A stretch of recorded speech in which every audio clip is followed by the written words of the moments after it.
Egia esateko gato eskasi ostearekin, egia da larun batean euki genuen zientzia azoka Bilbon, amengo desente pertsona egon zirenan. Eta, bueno, zer egin genuen, bete genuen kalea eta Bilboko plaza berria, normalean igandetan poteak hartzera jendea juten dan toki bat, eta normalean zientziaz dana egoten, bete genduen zientziaz, eta protagonistak ziren gazteak, 12-18 urte bitarteko gazteak. Guk egin dugu PCR teknikaren erabilera aztertzea ADN aztertzeko. Hori izan da, PCR teknika da ADN zati bati zenbat kopia egitea eta hori amplifikatuz hori ikertzea zenbat aplikazio ezberdinetarako. Gehien kostatu zaiguna gutxi gorabehera izan da, lana zein lan aukeratuko genuen egitea izan da, eta bere ama lan egiten zuen ospitalean ideiaren bat eman digu eta azkenean aukeratu dugu PCR-ari buruzko lan hau egitea. Eta ondoren ere kostatu zaiguna da teknika hauek nola erabiltzen diren aztertzea, zeren guretzat nahiko berriak ziren, klasean eman ditugun arren, ez da berdina aplikaziorako edo. Eta ere lana egitea, haintzen bat lan ordu sartu behar izan ditugu ere.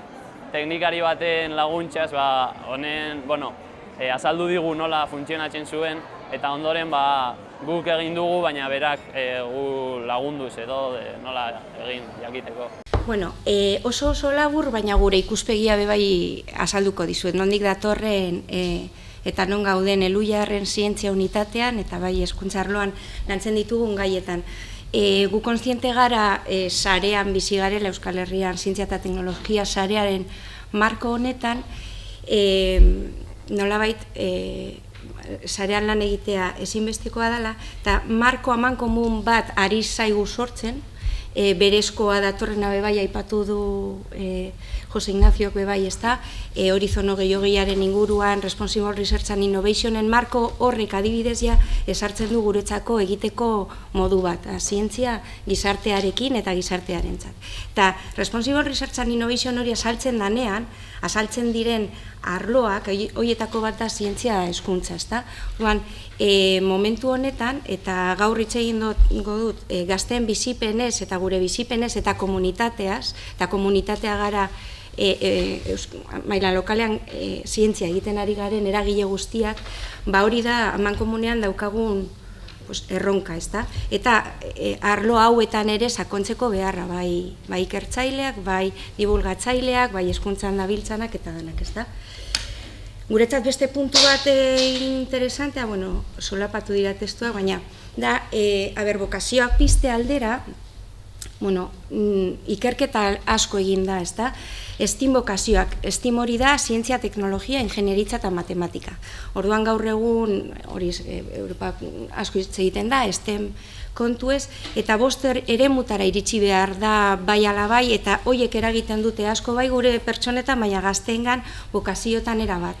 Eremu pertsonala, familiaren eremua, eremu soziala, hezkuntza eremua eta testuinguru ekonomikoa.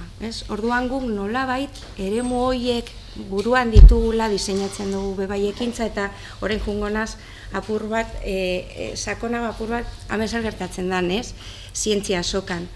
Zientzia, Europako beste proiektu baten estimulan ere ondorio batera iritsi ginen eta esan zelan ekintza puntualek, eragina izan dezakete bokazioetan eta gazten gogoetan, ezta? Baina benetan bizipen luzeek daukate benetako eragina norberan eta oso logikoa da, baina hori da ikerketa baten emaitza. Orduan, gu erabaki batzuk hartu genituen gure proiektutan eta esan genuen, bizipen luzeak, harreman pertsonalak sustatu behar ditugu eta sustatu behar ditugu Euskal Herrian zientzia egiten duten eragileen artean. Orduan, horri batean, hori da zientzia azokak gaztei eskaintzen diena, ez? Bizipenak gazte guztiei, lehen familiaren gaian ere aipatzen da askotan kapital zientifikoa ditzen da, ez? Eragin asko daka familia baten izeko osaba ama edo gazteak esaten dau bere lagunaren ama dala ospitale baten dabilela, eragiten dau gazten bokazioetan orduan, baina danek ez dakate aukera hori, ez? Orduan, Elujarretik bai dakagu kontzientzia hori eragin behar genuela gazteen aukerak eukitzea, topagune horiek eukitzeko, baina en el plano corto, ez?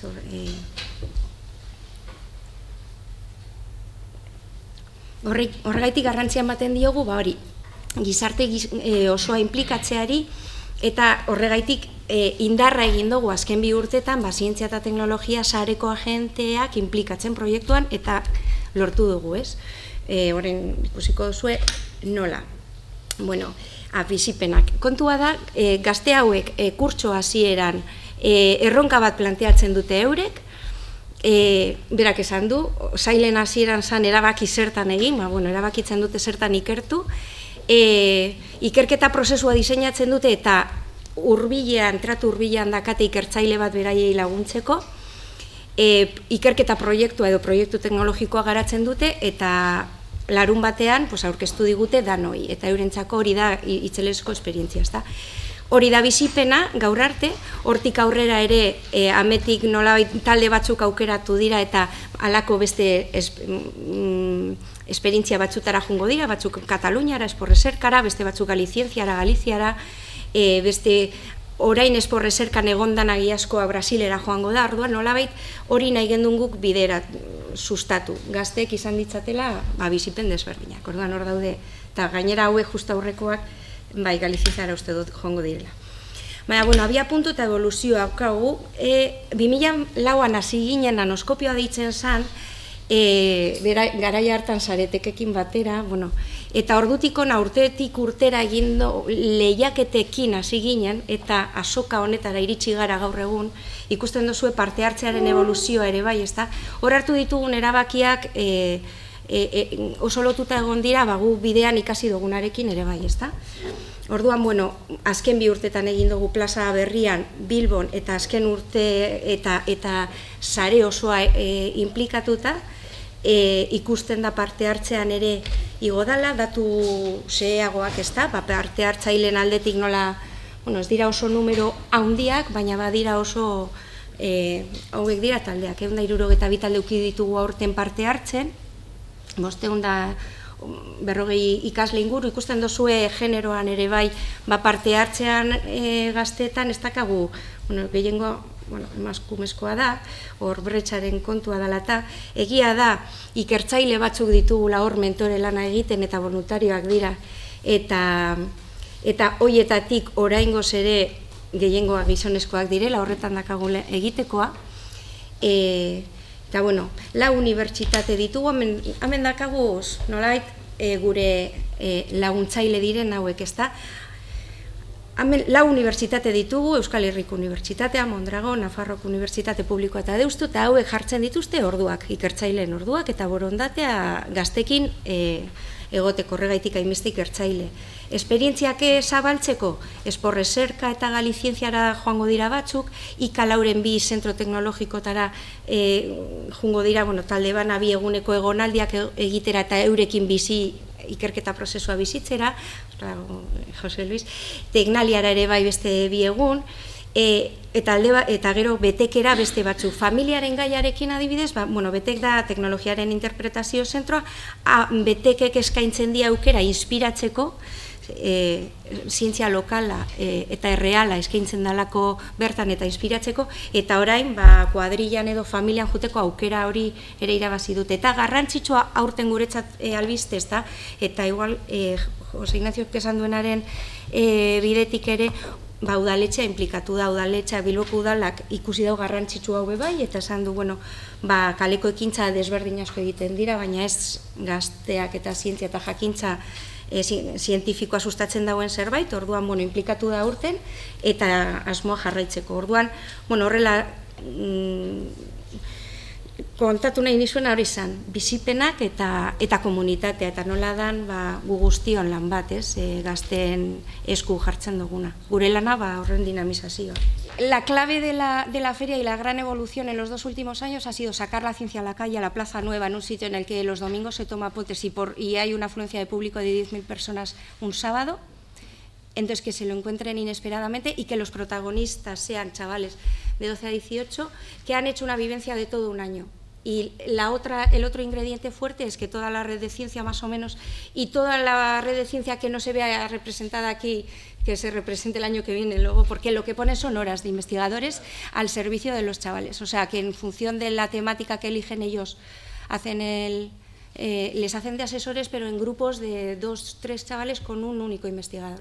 Entonces, esa relación personal es importante, la continuidad queda en manos de los unos y de los otros, o sea, esa vivencia, y luego también al principio fue a través de la FECIT, pero en el fondo nos hemos ido organizando con el resto de ferias a nivel estatal, pues para trucar, para que los de aquí vayan allí y al revés, porque para los chavales la vivencia importante es el ir ahí y presentar delante de todos. Había uno que el otro día decía que hoy por fin me he sentido listo.